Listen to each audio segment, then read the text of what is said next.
reka tuguhe icyubahiro, reka tugushyire hejuru, reka tugupfukamire, ubereye amashimwe kuko uri Imana yadukunze urukundo rutagira akagero. Wemera gutanga Yesu umwana wawe w'ikinege kugira ngo aze mu isi abane natwe, yambare ishusho y'umuntu kugira ngo tubashe kumwegera, tumugire hagise. Izina ryawe nirishimwe. Turagushimye kubw'umwanya mwiza w'ijambo ryawe tugiye kumva, ijambo ry'inkuru nziza, ijambo ry'agakiza, ijambo ry'ihumure. Dusengeye umukozi wawe rero ugiye kuritugezaho, ubane nawe, umuhe imbaraga mu izina rya Yesu, umurikishirize iyo nyenyeri kugira ngo mwami ijambo tugiye kumva ribe ryo kudufasha kandi ryo kutugirira umumaro. Ni mu izina rya Yesu, amen. Ni karibu n'ijambo ry'Imana. Yesu ashimwe cyane. Amen, amen. Muri iki gitondo cyiza cya Noheli natwe dushimiye Imana yuko ikiturinze, dushimiye Imana yuko ari Imana igikora imirimo, ari Imana ikomeje kuturinda muri uyu mwaka. Umuntu yavuga ngo umwaka warangiye, ariko mu mwaka usigaje icyumweru kimwe, kandi twebwe nk'abana b'abantu ntabwo dushobora no kumenya ibiri biri mu masegonda 5 ari imbere aha ngaha. Uko umwuka winjira mu mubiri ugasohoka mu mubiri, niko umuntu akwiye gushimira Imana, kuko ntabwo tuzi ikiri bukurikireho. Ubwo rero tugiye kuganira amagambo makeya y'Imana. Ntabwo ndi umwigisha, ahubwo nje ndi umuntu nifuza kugira ngo dusangire aya magambo uko uyumva nanjye niko ndi kuyumva, kugira ngo atugirire umumaro mu ruhande rw'ubugingo. Ni amagambo dusanzwe tuzi aboneka muri Yesaya ibice byaho 9. Amagambo abonetse muri Yesaya ibice byaho ni 9.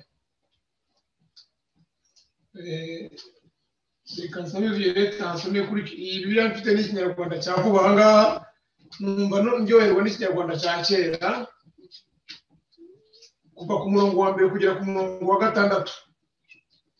Reka dusome mu izina rya Yesu.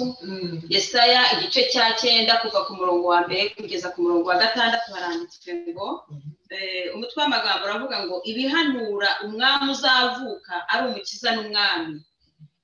Abantu bagenderaga mu mwijima babonye umucyo mwinshi, abari batuye mu gihugu cy'igicucu cy'urupfu baviriwe n'umucyo. Wagwije ishyanga, wabongereye ibyishimo, bishimira imbere yawe ibyishimo nk'ibyo mu isarura, nk'iby'abantu bishima bagabanya iminyago. Kuko umutwaro bamuhekeshaga n'ingeregene bamukubitaga mu bitugu n'inkoni y'uwamutwazaga igitugu wabivunnye nko kuri wa munsi w'Abamidiyani. Ibyuma bafite intwaro bari bifurebye mu ntambara byose n'imyenda igaraguye mu maraso bizaba ibyo gutwikwa bibe nk'inkwi zo mu muriro.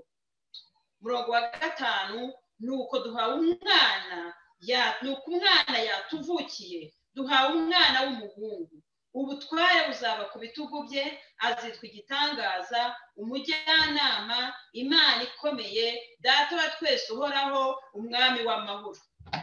Murongo wa 6, gutegeka kwe n'amahoro bizagumirira ku ntebe ya Dawidi n'ubwami bwe bitagira iherezo, kugira ngo bibukomeze, bibushyigikize guca imanza zitabera no gukiranuka uhereye none ukageza iteka ryose.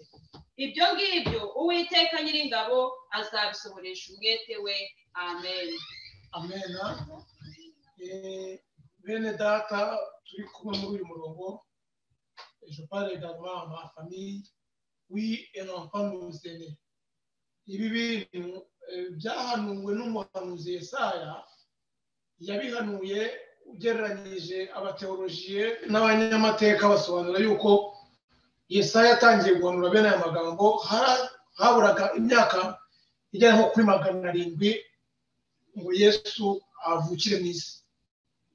Aha ngaha nagira ngo ngire precision ntanga yuko birashoboka rwose yuko Yesu yaba yaravutse mu kundi kwezi kutari kwa 12, kubera yuko ukurikiranye neza inkuru ukuntu zanditse muri Bibiliya mu Isezerano Rishya muri Luka, bigaragara yuko abashumba bari bari hanze aho abamarayika bavuye mu ijuru babasanze, ngo ni igihe abarinzi bahindana ngo nibwo marayika yabasanze. Bigaragara neza ko intama zari zikiri hanze, kandi muri Moyen-Orient ni ahantu hajya aba hiver cyangwa se igihe cy'ubukonje gikakaye, ku buryo haba hariho n'amasimbi. Ibi ngibi hano twita neje. Ugereranyije rero intama ntabwo zari kuba ziri muri neje. Birashoboka ko Yesu yaravutse ku wundi munsi mu kundi kwezi, ariko mu by'ukuri ikintu ukwiye kuzirikana, nanjye nkakizirikana, ni iki ngiki: hariho umunsi umwe Imana yagambiriye igasohoza ibyo yanyujije mu bakozi bayo. Si Yesaya wabihanuye wenyine. Ibi bintu by'agakiza, iyi plan yo gukiza isi, Imana yayitangiye mu gitabo cy'Itangiriro. Satani amaze kwinjiza umugambi w'ubugome wo gucumuza abantu, Imana yahise itangira kuvuga umugambi w'agakiza, ivuga ko ngo mu rubyaro rw'umugore, haleluya, ngo hazavukamo umukiza, ngo kandi uwo nguwo uzavuka mu rubyaro rw'umugore ngo azamenagura agahanga k'inzoka.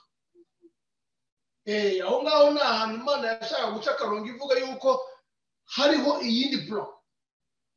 Satani yari amaze kugomera umugambi gucumuza abantu Imana yari yaremye, ariko Imana yahise ishyiraho undi mugambi wo kubakiza. Aha rero mu myaka 700 aya magambo dusomye nibwo Yesaya yashije n'uhanura, ariko mu by'ukuri ntibyari bishyashya, kuko ugereranyije abantu bari bageze mu gihe cyo gutangira kugoma Imana ibabwira ukuntu izajya ibahana, ariko bwira ko hariho umugambi w'agakiza. Ntabwo ndi bubatindire, nagira ngo aya magambo tuyumve dutya: Imana ni Imana isohoza neza umugambi yagambiriye ku bantu bayo.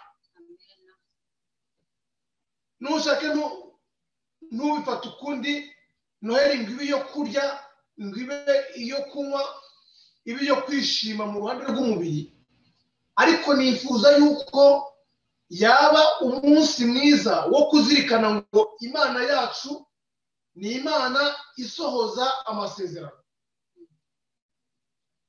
Niba umuntu yari yacumuye akagomera Imana ikabyitegereza imyaka ibihumbi n'ibihumbi, ikavuga ngo izamushyiraho umugambi w'agakiza, bwacya mu gitondo ikawusohoza.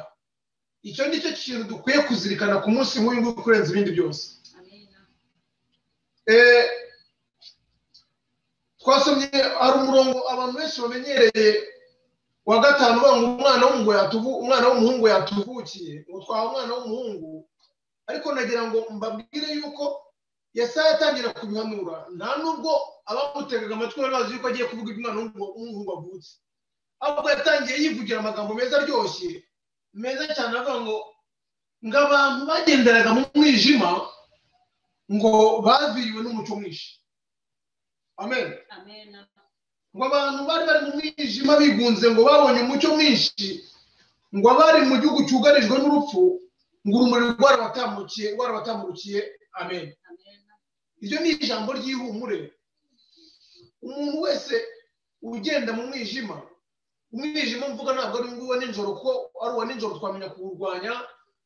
Abari ahantu hatandukanye twagiyeho tukatsa amatara, ndetse wenda na za guverinoma cyangwa se ubuyobozi tujya twitorera bwadufasha kugashyira amatara ku mihanda, ku buryo abagenda mu mwijima, umwijima abasha kurwanya. Ariko ahantu icyo Yesaya ashaka kuvuga, uyu nguyu yavuga n'umwijima uboneka mu mitima y'abantu. Ushobora gusanga umuntu mu bigaragara amerewe neza, ariko ikiyo ni iki ngiki, ni uko ushobora kumererwa neza mu bifatika, ariko mu mutima ugenda mu mwijima. Aha rero Yesaya ashaka kwibwira avuga ngo abantu bari mu mwijima, umwijima ndavuga umwijima mu mutima, ngo abo ngabo ngo baviriwe n'umucyo. N'ikimana yari igambiriye amfite kwari kugira ngo mu cyimbo cy'umubabaro w'umutima, mu cyumbo cyo gusuhuza umutima, mu cyimbo cyo kwiheba no kwihebura, umuntu akabura uko agira akumva biracitse, kwari kugira ngo Imana itange amahoro n'ihumure. Imana ishimwe cyane. Ntabwo ndi butinde, nagira ngo mubwire ngo ni imirongo nk'itatu cyangwa ine idoko amagambo cyangwa ndakubwira. Ni ijambo rivuga ngo abantu benshi bashobora kwibwira yuko intambara barwana dufatiye mu buryo bw'iby'isi bashobora kunesha babikesheje ingabo nyinshi, ariko njyewe naje kukubwira yuko inkuru nziza ngufitiye burya ngo umwami ntabwo akizwa n'imbaraga z'ingabo ze, nta nubwo akizwa n'ubwinshi bw'ingabo atunze n'amagana n'amafarashi atunze, ahubwo arengerwa n'Imana. Kuko hari aho bigaragara yuko abantu bake babashije kunesha imbaga y'abanzi babo kubw'uko ubuntu bw'Imana bwari buri kumwe nabo. Yesu turimo tuvuga ngo yavukiye mu isi, ndifuza yuko yatuneshereza we ubwe arihagije kugira ngo aneshe bya bindi biduhagarika imitima. Kandi nagira ngo mvuge ngo ubutunzi nyabutunzi ntabwo buri mu byo umuntu atunze bifatika, kuko abatunzi bifatika ari ibyo ngibyo nibo baba bari abanyamahoro kurenza abandi. Nyamara ikiri ukuri ni uko umuntu ufite amahoro ni umuntu uyahawe n'Umwami Imana. Yesu uyu nguyu tuvuga ko yavutse hashize imyaka igera ku 2000, nabamenyeshaga yuko niwe wenyine wabasha kuguha amahoro. Hariho ijambo rito ngiye kurangirizaho rigira riti umuntu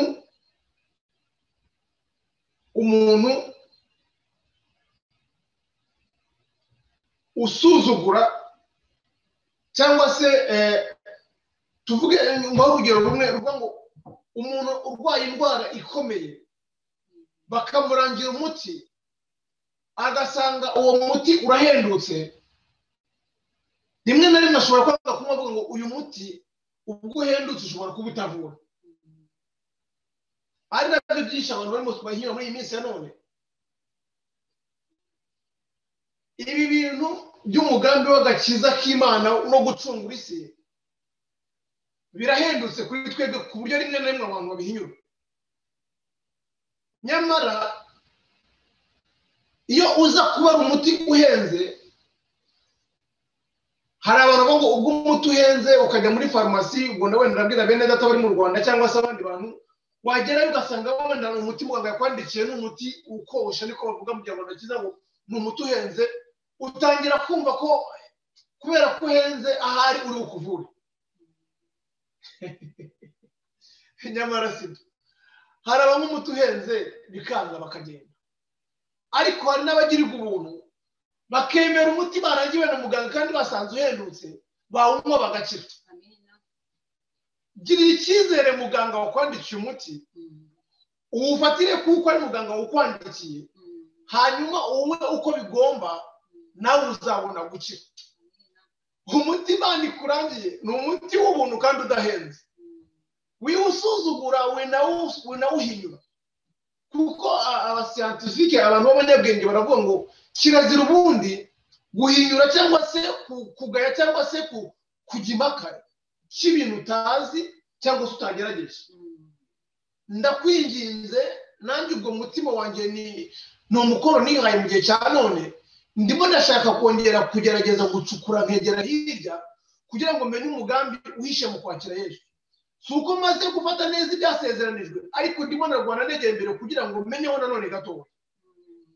Ubwo ndagusabye ngo ntuhinyure yuko ari agakiza k'ubuntu, ari agakiza kavuga ngo ndatura yuko Yesu yinjiye mu bugingo bwanjye, ndatura yuko yavukiye mu isi kandi agakura akamfira, ngo ibyo ngibyo nibyo binyiza. Ndagusabye mwene data unteze amatwi cyangwa se uri bundeba, ni ibintu bisa n'ibigayitse cyangwa se by'ubuntu abantu wenda bitwa abanyabwenge bo mu isi bahinyura, ariko ndakwinginze ngo we kubihinyura utarabigerageza.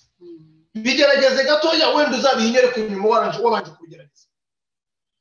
Haramutse hari abanyabwenge bavugira mu isi tekereza ko nanjye ntabwo nakwigaya natuka ngo nanjye ubwo bwenge nabwizeho, ariko nafashe icyemezo cyiza ndavuga ngo Uwiteka Imana anshoboze nanjye ncukure mu mugambi w'Imana, nakire Yesu akomeza mbere n'umwami n'umukiza.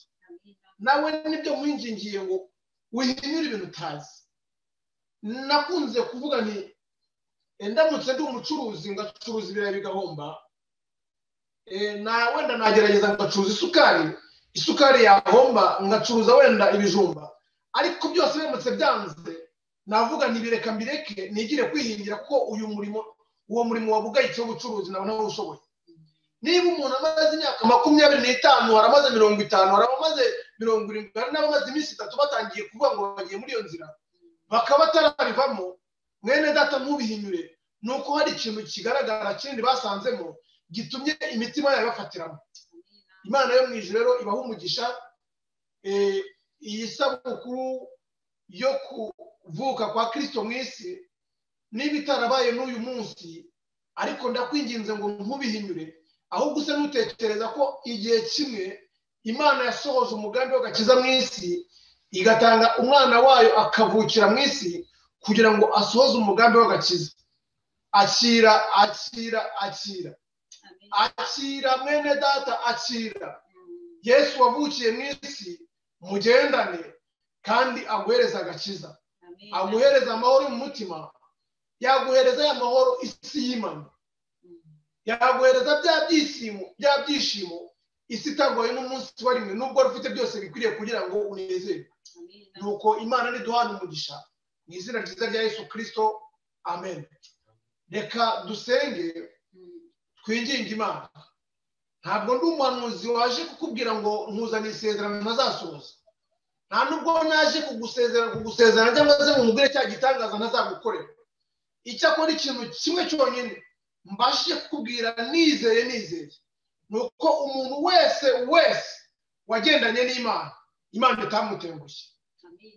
Imana ishimwe cyane. Ndabisubiramo rwose, ntabwo nje gusezerana igitangaza ntazagukorera cyangwa se ngo ngwisezerane ntazasohoza, ariko nkuzaniye inkuru ivuga ngo umuntu wese wemeye kugendana n'Imana, Imana nawe ntabwo yamutengushye. Akira Yesu Kristo wavukiye mu isi, mugendane, nagutenguha uzambwire ngo warantengushye, ariko byibuze wemere kugendana nawe mukomezanye muri iyo nzira. Reka dusenge Imana yo mu ijuru. Mana Data wa twese uri mu ijuru, tugushimiye cyane mu izina rya Yesu Kristo. Tugushimiye kubw'umugambi mwiza w'agakiza watekerejeho ku ntangiriro z'ibihe. Igihe Satani yari amaze kuzana icyaha mu isi, nawe washyizeho undi mugambi w'agakiza. Uravuga ngo mu rubyaro rw'umugore wazavamo ngo uzakandagira inzoka ngo kandi akemena agahanga. Icyakora ngo na Satani nawe ngo ashobora kuzarama agatsinsino. Mana ndakwinginze mu izina rya Yesu ngo uduhe kwizera no kwiringira iryo jambo ryawe. Ni wowe gakiza kacu kandi ni wowe soko y'ibyiringiro dufite. Ni wowe soko y'umunezero nyakuri kandi ni wowe soko y'ubugingo buhoraho. Mu izina rya Yesu Kristo twambaye izina ryawe kuko ari izina ry'agakiza, kuko ari izina ritangaje. Nuko ndakwinginze ngo abantu bose dusangiye iri jambo, ndakwinginze Uwiteka Imana ya Aburahamu na Isaka na Yakobo, se w'umwami wacu Yesu Kristo, kugira ngo abantu bose dusangiye iri jambo ubahe umugisha. Ubahe umugisha, ndakwinginze ngo ubahe umugisha. Umugisha wa mbere mwami ubimenyekanisha, kuko ijambo ryawe riravuga amashira kinyuma ngo nta muntu n'uyu n'umwe wigeze kumenya Data wa twese uri mu ijuru ngo keretse umwana ari umumenyesheje. Ngo kandi nta muntu n'uyu n'umwe wigeze kumenya Data wa twese ngo atari umwana umumenyesheje, ngo nta n'uwamenye uwo mwana atabigiyemo ubuntu na Data wa twese. Nuko ndakwinginze Uwiteka Imana ngo dusohoze umugambi w'agakiza. Aya magambo yakumvikana nk'ayandi magambo yose yavuzwe mu isi, ariko asherewe n'imbaraga z'umwuka wera yabasha kugera ku ntego yawe yo gukiza no gucungura isi n'abayituye. Mwami Imana yacu ndakwinginze ngo uduhe gukomereza muri Kristo Yesu, kandi n'abamwakiriye mwami ubakomeze, n'ababyumvise bakabihinyura mwami ubyumvikanishe ku bundi buryo, bamenye yuko ari wowe Mana yonyine ikwiriye gukorerwa n'amahanga yose. Urakoze, ndagushimiye Uwiteka Imana yacu, niwe watanze ubugingo buhoraho, kandi ubwo bugingo butangira muri Kristo Yesu. Nuko ndakwinginze ngo abantu bose duhuriye muri uyu murongo, Databuja wera, Imana isumba byose, ndakwinginze ngo ubahe umurage mwiza w'ubugingo buhoraho.